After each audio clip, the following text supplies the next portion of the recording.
While the whole world is watching ceasefire lines and aid convoys, Hamas is preparing something else. An internal vote, a leadership reset, a choice that matters far beyond Gaza. You're watching Times XP. My name is Rithi Athri, and let me tell you what really is happening inside Hamas. Well, after months of chaos and silence, Hamas is moving towards secret internal elections. The goal? The goal is to choose a new political bureau chief, the top political leader of that particular organization. Now, this comes after the assassination of their senior figures that shattered Hamas's command infrastructure and left the entire group running on temporary arrangements. But the timing here, it explains a lot. The Gaza war delayed every single thing. Meetings were impossible, leaders were scattered, communication lines, they were under constant threat. But now, with the fragile ceasefire in place, Hamas believed that it has narrow window. According to the regional reports, the vote could happen within days or maybe weeks, quietly, internally, without any public announcement here. And wait, who's running Hamas right now? Well, at the moment, Hamas is being managed by Transnational Leadership Council. Think of it as a stopgap.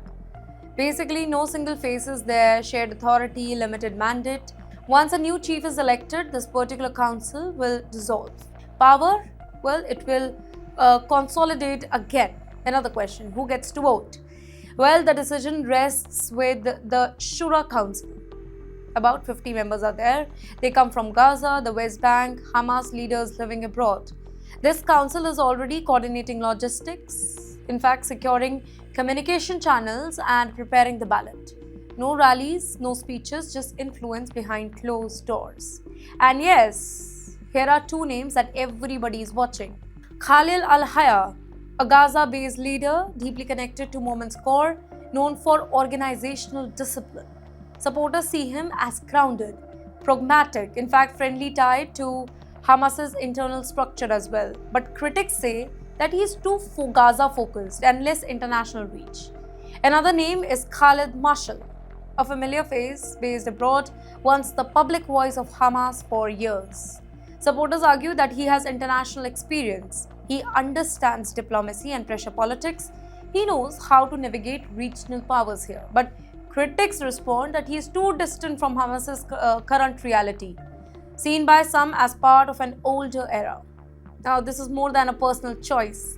This election is not just about names, it's about direction. Gaza first leadership or internal coordination. Either way, terrorists are terrorists, but each choice sends a signal to Israel, to regional players, to the supporters, and to the rivals. But you know why this matters beyond Gaza here? Well, leadership changes shape, right? Ceasefire, durability. In fact, negotiation style, internal discipline, regional alliances. For mediators, this matter. For neighboring states, this matter. For Gaza's future, this matters. Because leadership decides the tone, and the tone often decides escalation.